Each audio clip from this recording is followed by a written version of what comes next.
Okay, I'm gonna paint these seats. I'm gonna paint them khaki gray, I guess.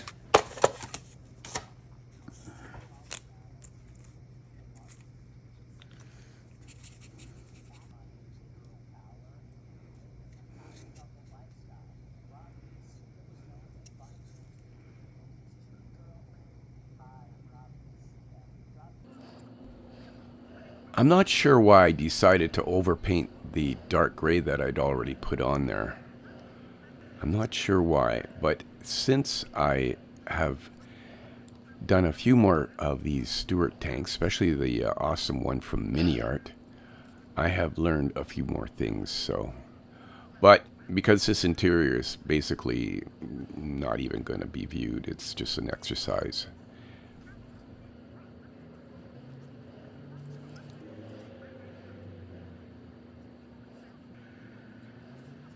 I'm just gonna paint these.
These are the small turret seats that actually never really were inside of a Honey tank because the Honey never had the turret basket. Well, you live and learn. Anyways.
All right, let's take a look at gluing in the main 37mm gun.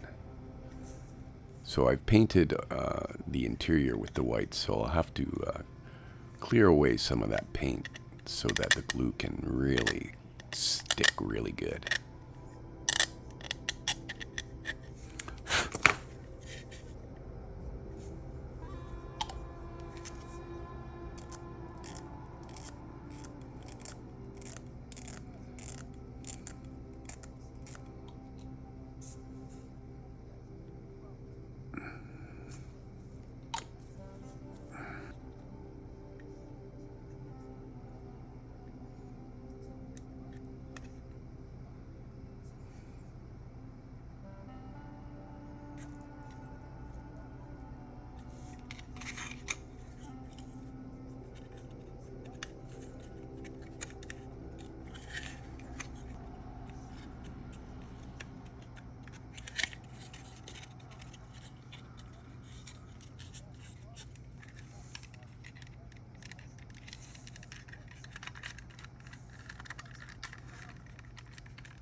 Okay, we're going to use this metallic color from Mr. Color, and we're going to spray out 5 of these 30 caliber machine guns, as well as a couple of their tripods.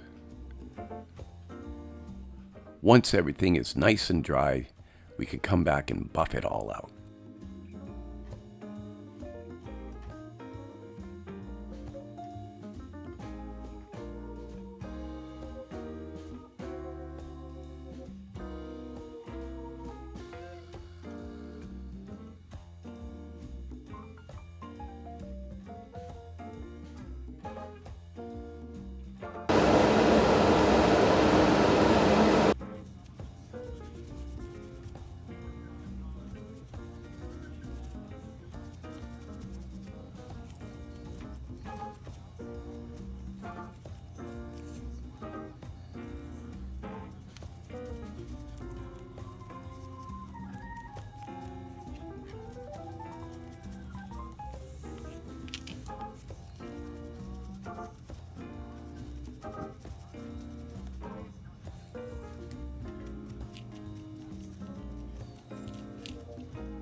Well, for some reason, this machine gun not fitting the hole.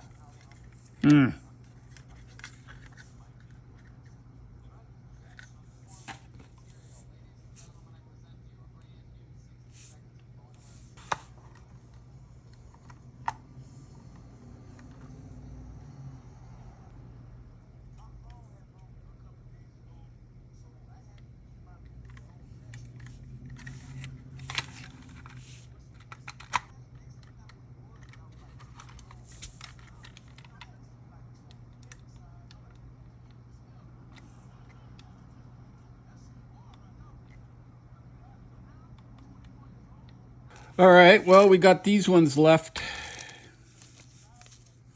Got a whole bunch of these to paint. These were supposed to go on the inside, but you know what? They'll never be seen. I should just keep them.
In the harsh, sun-blasted landscapes of North Africa, camouflage was as critical as firepower.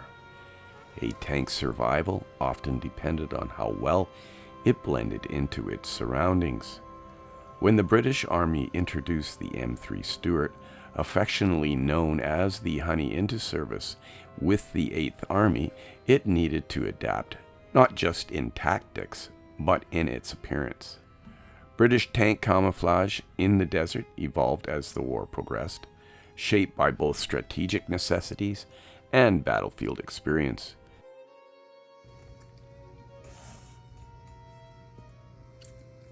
So I'm going to mix up my colors for this Caunter Camouflage, and I found this on the web, and I want to use Tamiya colors, so I'm going to mix up this Portland stone first. So it calls for 6 parts XF2, which is the flat white, and 1 part XF3, which is the flat yellow, and XF57, which is the buff.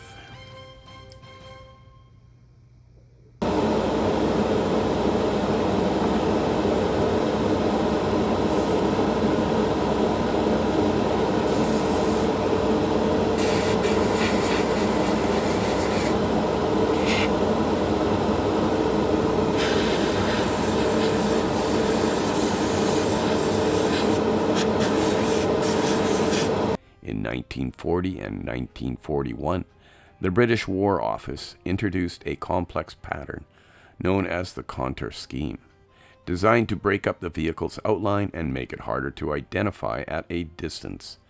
The scheme consisted of 3 colors: light stone 61 as the base color, a dusty yellow tan suited to the desert environment.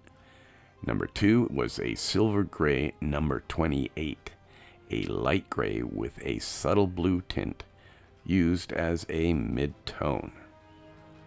Slate number 34 was the 3rd color, and it was a dark gray-green, providing the highest contrast. This angular geometric pattern was applied to the vehicles ranging from tanks to lorries, offering an effective form of deception against Axis spotters. However, by late 1941, the scheme was seen as too complicated to maintain, and by 1942, most British vehicles were repainted in a simpler light stone number 61 overall, sometimes with dark olive green number 4 for disruptive camouflage. Now, this brings us to a common misconception, one that found its way into Academy's 1/35th scale Honey kit. Academy's paint guide suggests a blue color for the Caunter Scheme, a mistake that has persisted in some modeling circles. This error can be largely traced back to the Matilda tank on display at the Bovington Tank Museum in England. During a past restoration, the museum repainted the Matilda using a blue shade instead of the correct silver gray number 28. The mistake was simple. Early researchers and restorers misinterpreted wartime photos, assuming the color was a true blue rather than a very light gray with a very slight bluish tint. Academy, like many manufacturers, likely used the Bovington Matilda as a reference, unknowingly carrying over its inaccuracy. But the color issues don't stop there. Academy's paint scheme for the 1942 Stuart Bellman at Bur Hakim is also questionable. The kit suggests a plain tan color that's too light, when in reality British tanks in the desert were painted with a light stone number 61, not a generic sandy yellow. The markings and placement are close, but require some cross-checking with historical photos, as some British Stuarts had additional unit insignia and tactical markings not included in the kit.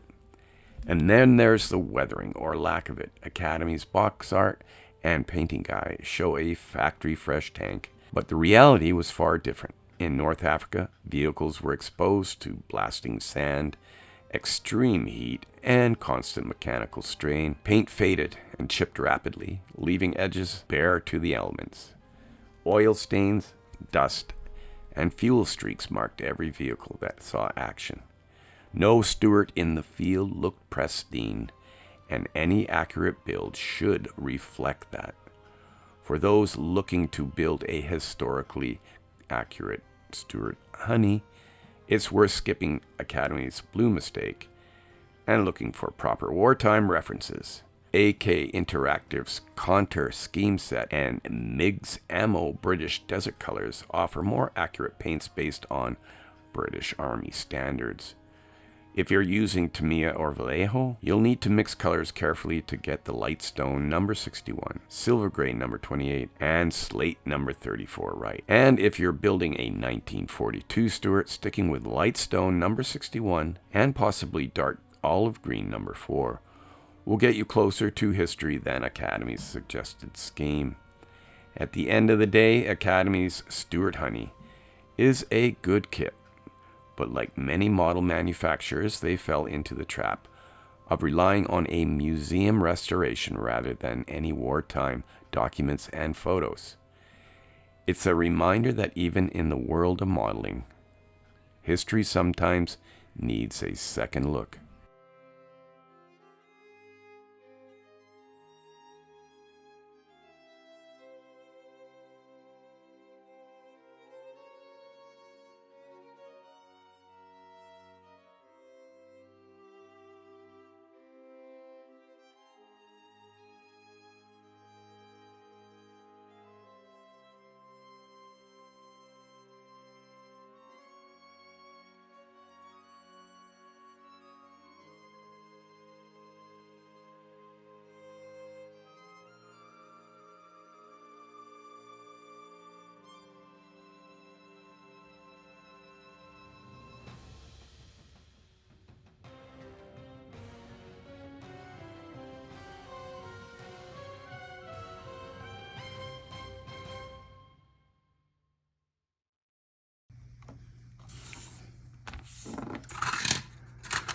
All right, well, here we have that color sprayed out.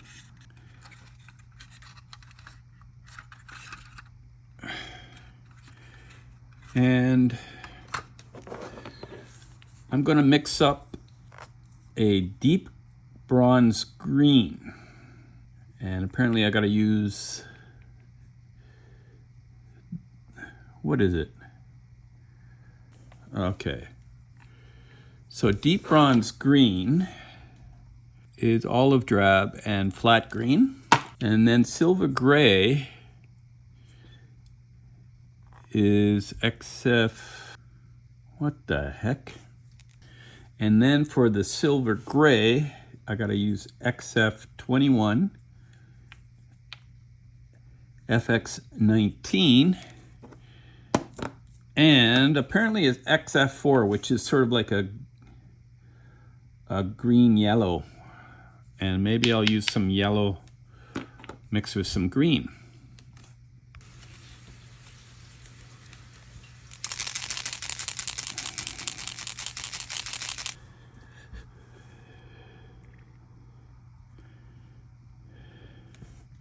So 1, 2, 3, 4, 5, 6, 7, 8, 9, 10, 11, 12, 13, 14, 15, 16, 17, 18, 19, 20, 21, 22, 23, 24, 25, 26.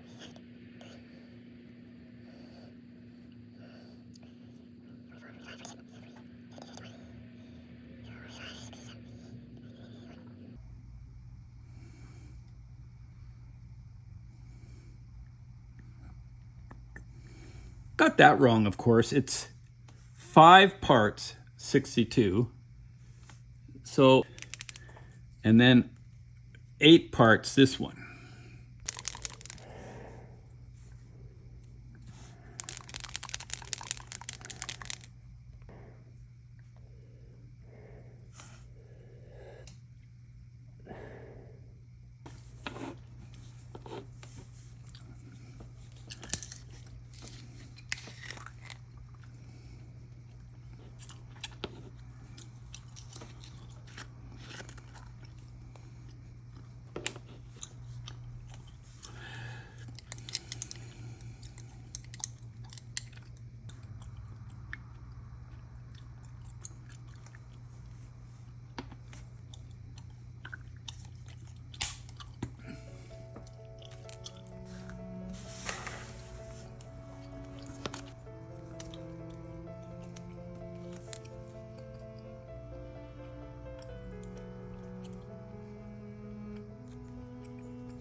I don't know, this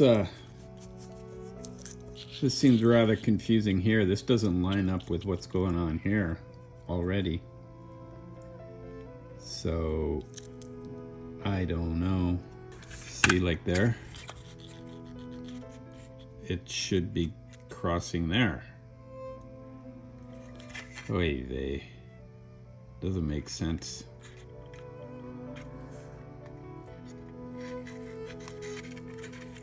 I don't know. You see up here, it's got it going to the back end. Like what the I don't know. This is how they have it in the Academy instructions. Which apparently is completely wrong anyways, because I think they asked for blue or something. So, yeah.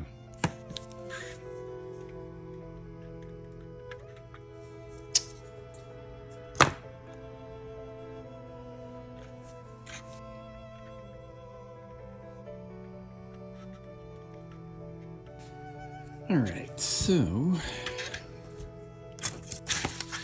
let's see.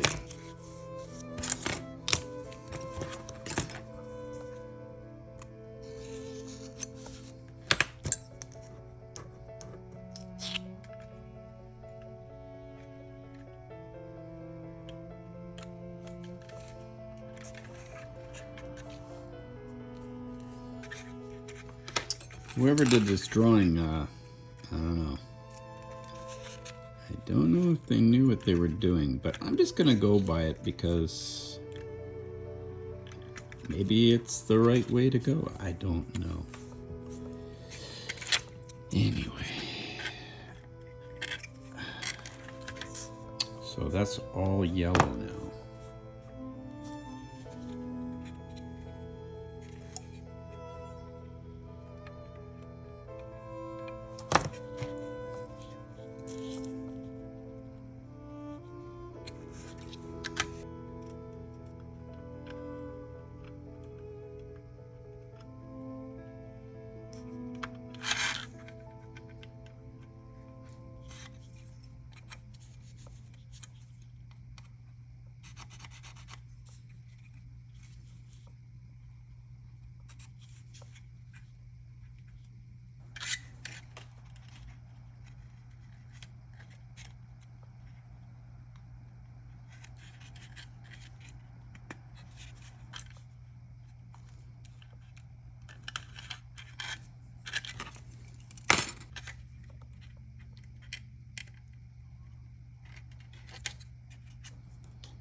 All right, let's get started on this second layer.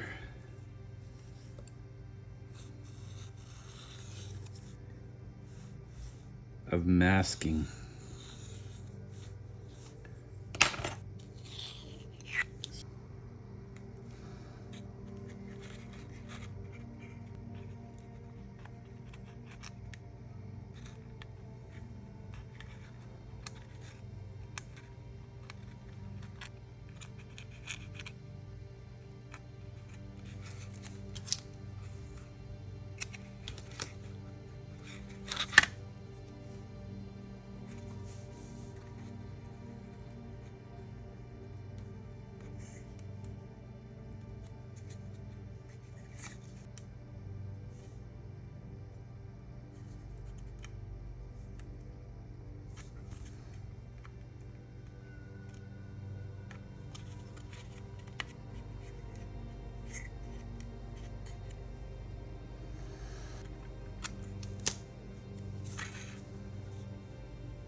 Oh, great. Oh,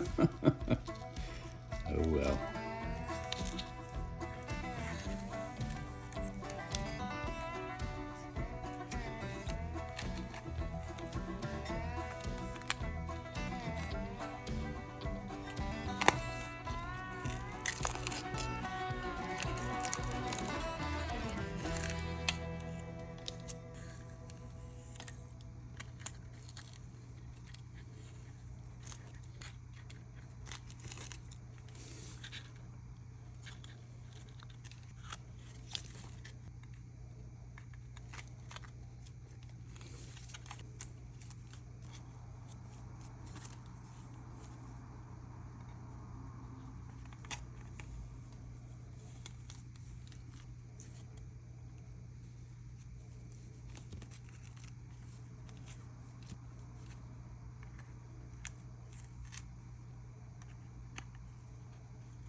All right, now that I've got the basics down, I can maybe fine-tune areas that maybe aren't quite right.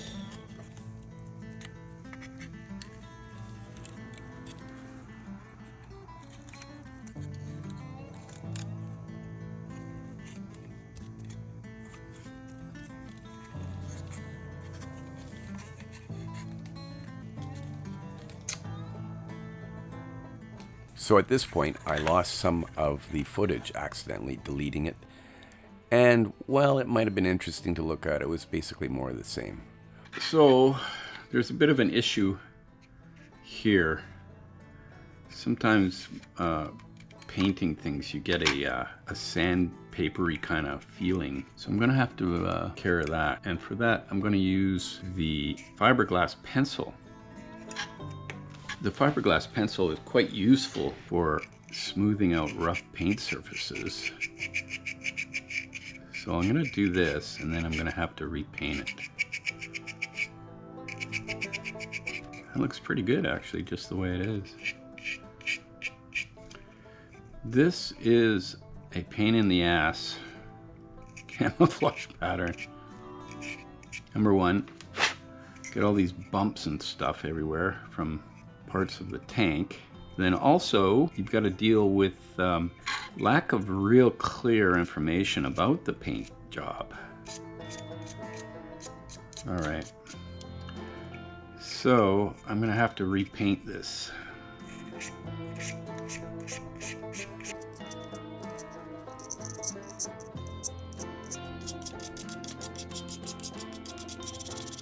That's the thing about using flat colors, is that sometimes you get a buildup, like, you know, it's a bit pebbly and sandpapery. 2 very boring minutes later.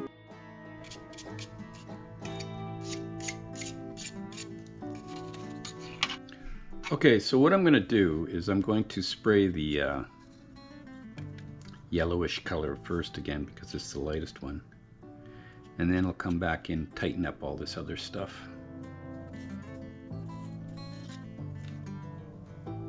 All right, guys, I'm gonna try something different. I've got this pink that I've painted. I've gone in and painted out some more of this yellow because I wasn't happy with how some of the patterns were looking in the back there. And there was some touch-ups here. And I'm gonna try a different technique of masking. I got this stuff off of Amazon. And I know that there's like companies like AK, Ammo, and other people who have like some kind of a, you know, putty for making camouflage. But I did a search on Amazon a couple of years ago, and I came across this stuff, which is basically therapy putty for your hands. Like you just massage it and you manipulate it, and I guess it's supposed to be for like hand therapy of some sort. And it's exactly the same stuff as that other stuff that you can buy. Just like a lot of products out there from model makers, it's just something else that's been repackaged and the price has been increased because of the fancy packaging. But yeah, what I'm gonna do is I'm gonna take this steel weight that I have for my jewelry stuff, and I'm going to put it on top, and then when I come back, hopefully it'll be like wafer thin, and then I'll cut strips like masking tape, and I'll put it on areas, because masking tape is really hard in some situations, like particularly like you see these handles here and stuff. It's hard to get the tape to, you know, stick down so you get a nice hard edge. So I'm gonna try the putty and see if I can use it in a way where I can cut straight edge strips, lay it down, and then get a nice straight edge over really bumpy and incongruous, really difficult terrain. Anyways, talk to you in a bit.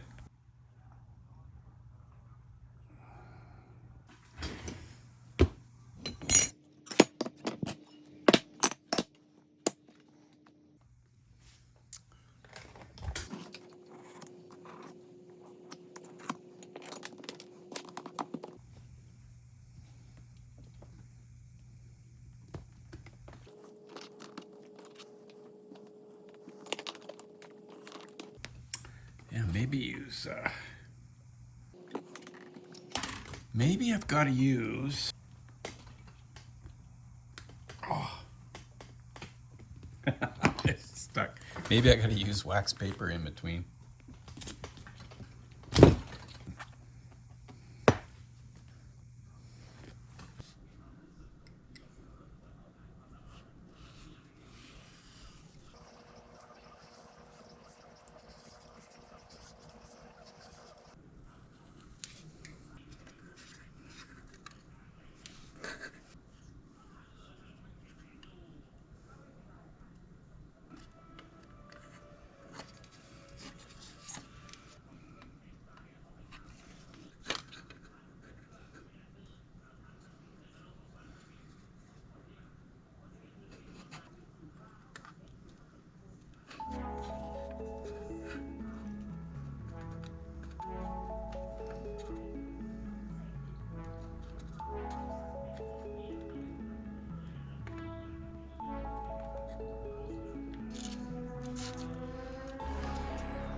Okay, gang, I'm going to paint the dark green on this now, so I've got to make some areas, got to tape them off. So let's get at her. Yeah, that's better.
See, like going over shapes like this, that would be a pain in the ass with tape. If I were to do this model again, I would leave all grab handles off until after I've painted this kind of a camel.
All right, guys, that's going to bring us to the end of this epic episode.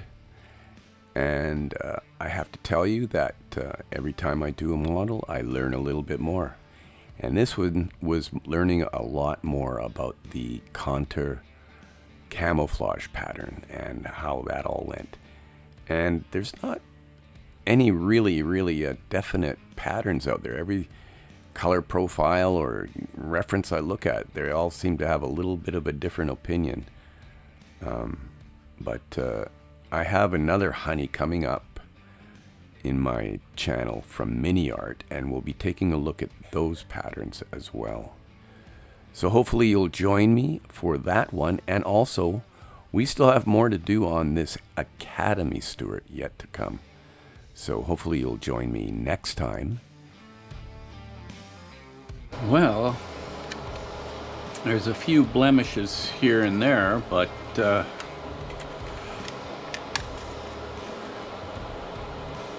I think we got it.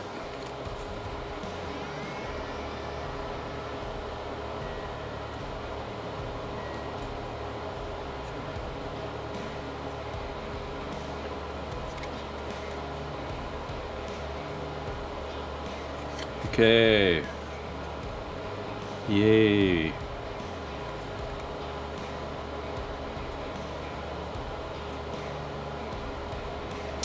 It's a little bit of a thing there.